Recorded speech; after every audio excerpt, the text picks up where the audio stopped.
Good morning, people. In fact, it's good afternoon, people. Well, come this way. I don't think you've been this way before. This is my deck.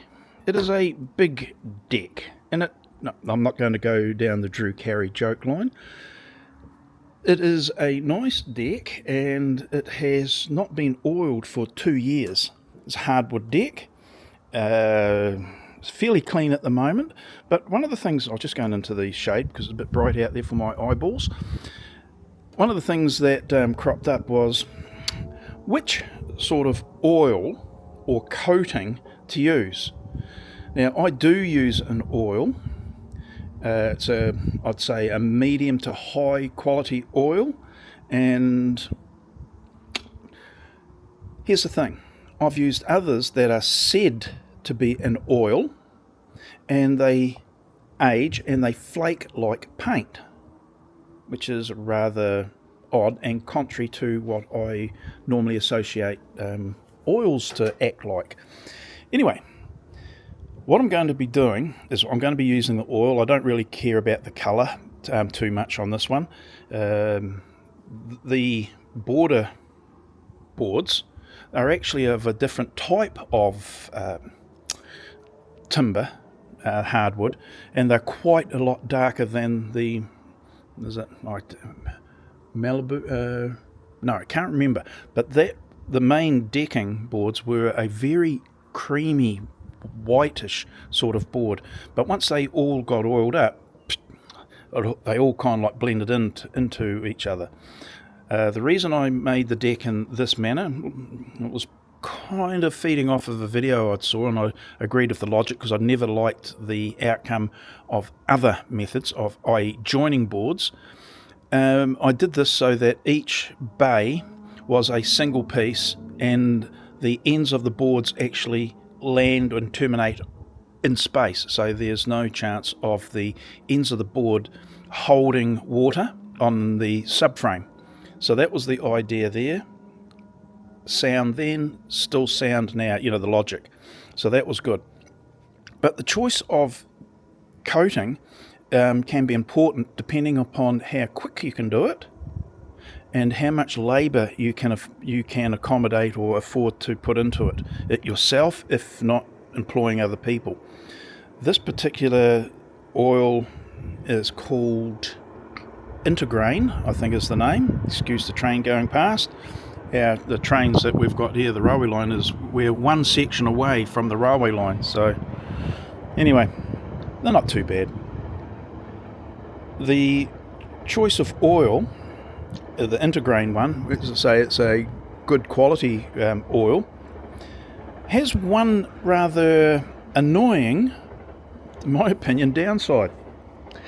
It's got to be applied in 2 steps. First of all, well, actually, there's several steps, but the oil itself. The oil needs to be put on in a reduced area, let dry for a wee while, and then buffed off, because it actually creates a film, quite a oily, waxy film that needs to be removed. How do I know that? Well, the very first time I made I did this deck probably 6 years ago. I read all the instructions and I did it right. The second time I did it, I forgot, and I oiled it, and I thought, oh, that was really good, looks nice, and left it to the next day. Wow, not a good idea. And of course, the waxy film was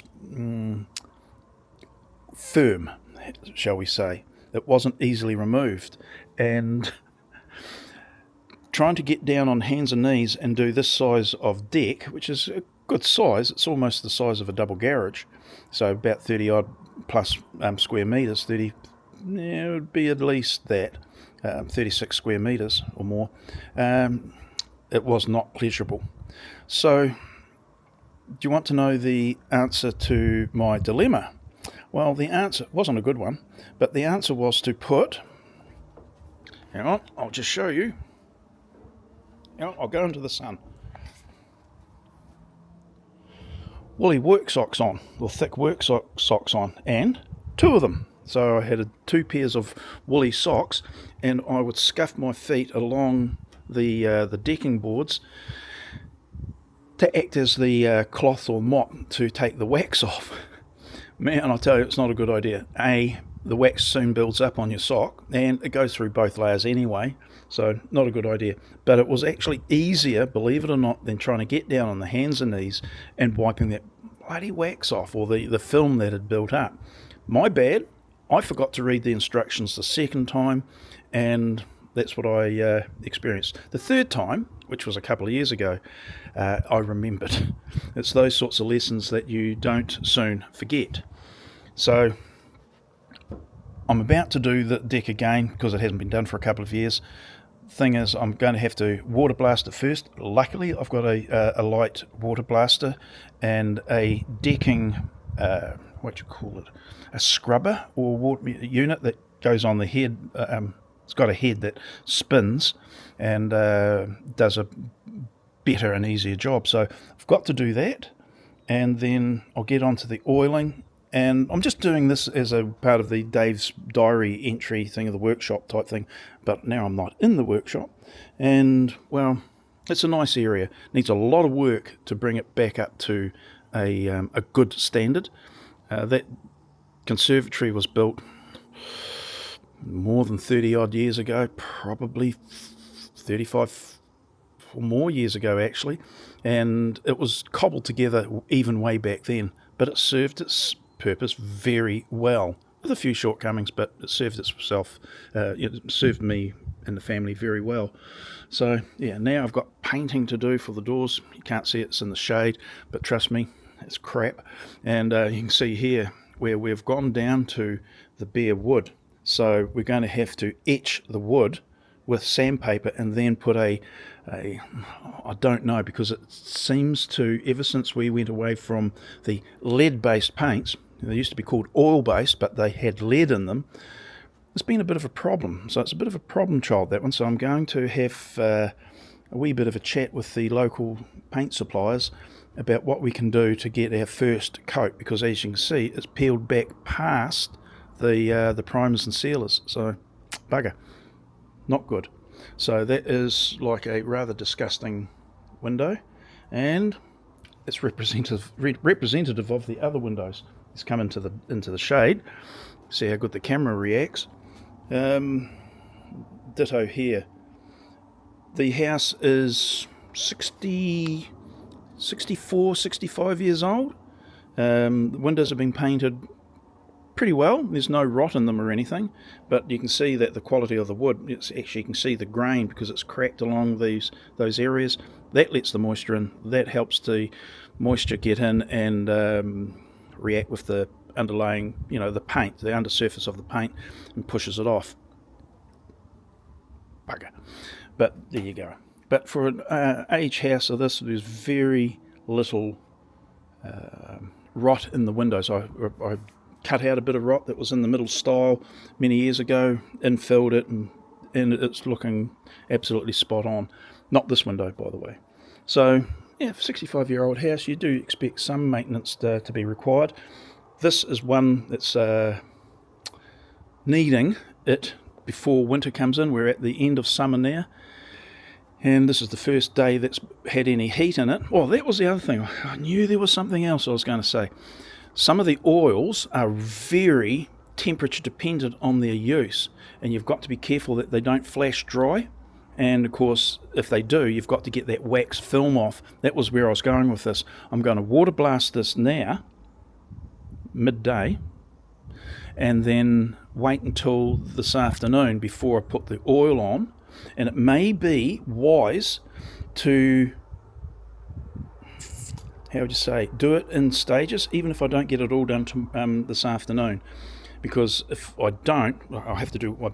It's easy in this case because I've got bays to do. I can do one bay and carry on another day to do it. But of course, everyone wants to do it in one day so they can get on. It can't be done when moisture's on it, of course. That was very wet this morning. It's going to be wet in a minute because I'm going to water blast it, hence why I want to do it now, to let the rest of the afternoon dry it out and then get the oil onto it. So it's all these practical things. That was just a bit of a g'day, how you going, and this is what I'm up to. One of the things I like about this deck, and it was done deliberately, it is exactly the same level, literally. The deck and the inside is exactly the same level. You just have to step across the threshold, and so you step out onto exactly the same level. It was actually done for my mother, so that she could walk out. I just pulled the old decking up, ready to do this, and she died. So it was like, oh bugger!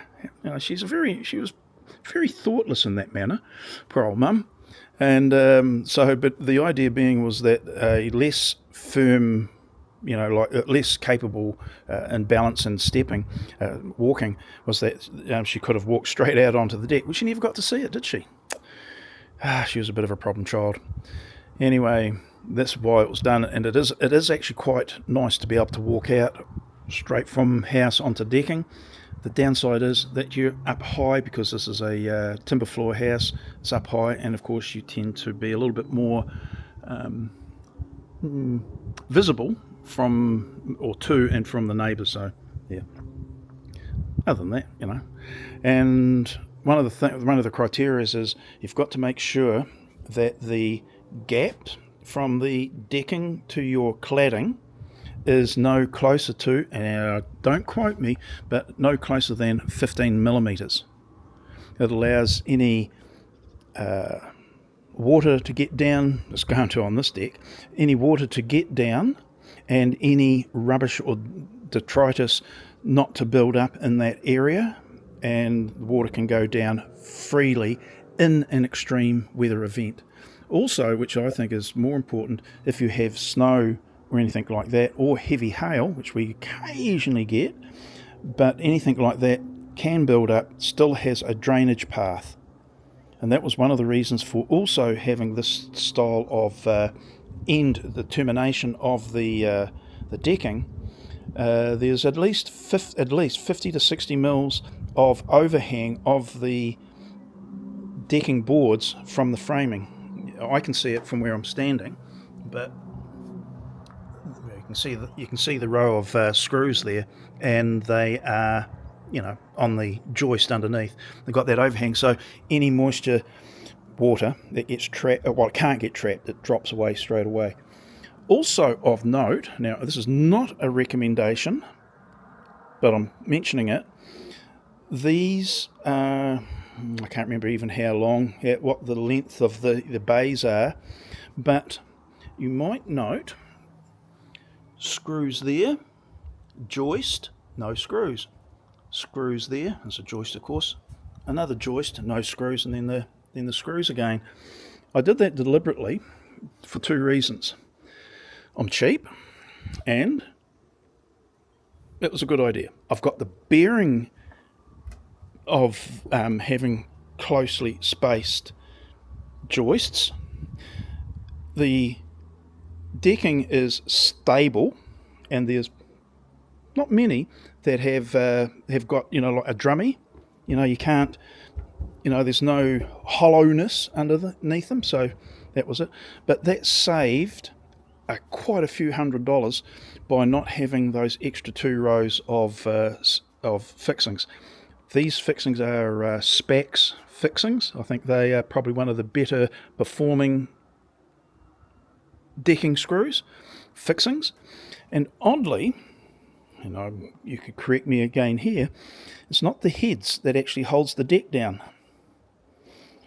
They've got a double thread. The thread on the top piece of the screw actually bites into the hardwood and actually can hold both the decking down and or support it if it's not firmly down on the joist itself. Now that may not be quite as functional as functional in softwoods, but in hardwoods, that was the way those screws were designed, and what they use in commercial, and like in broadwalks for local councils and authorities, they'll use that type of screw for that sort of reason. It actually supports the decking, even if it's got a gap between the joist into the sun, the joist and the decking undersurface. Unusual. Other screws may well do that. I'm not saying that's the only screw to do that, but that caught me by surprise. And one of the reasons I actually chose the spec screws, because it certainly wasn't for price. And yeah, you don't always have to have every decking board screwed down. If there's a legal requirement, have at it. But as this is a landscaping, you can basically do what you think best. I have proved in this scenario for it to work. And as I say, the boards have very few drummy boards. I'm walking across it now. You'd normally hear it, and I'm not finding them. This one here does, though, because I went even further and spaced. I've still got my bearers. In this case, there's one in the middle, but it is quite a span across the board here, but not bad. There's a couple. I don't know where they are, but they are here. Hang on. Well, there we go. But all in all, I reckon it's a lot more economical way of going. I mean, several hundred, because decking fixings can be quite expensive. And this is these fixings are 316 stainless, not the 304, which is quite considerably cheaper. The reason for 316 is the interaction of the fixings and the particular timber you're using. Normal timbers, you probably get away with 304 stainless, but this, because they said there was a possibility, they recommend going to 316, which I did, hence the more expensive ones. So there you go. What am I up to now? Well, I'm going to get my boots on and get organised to do the water blasting and let the rest of the day dry it out, ready for the oiling. So it might be a late afternoon and evening job. So there we go. Rightio, that's it. Better go do some work, hadn't I? And stop talking. Rightio, see you in the next one. Bye.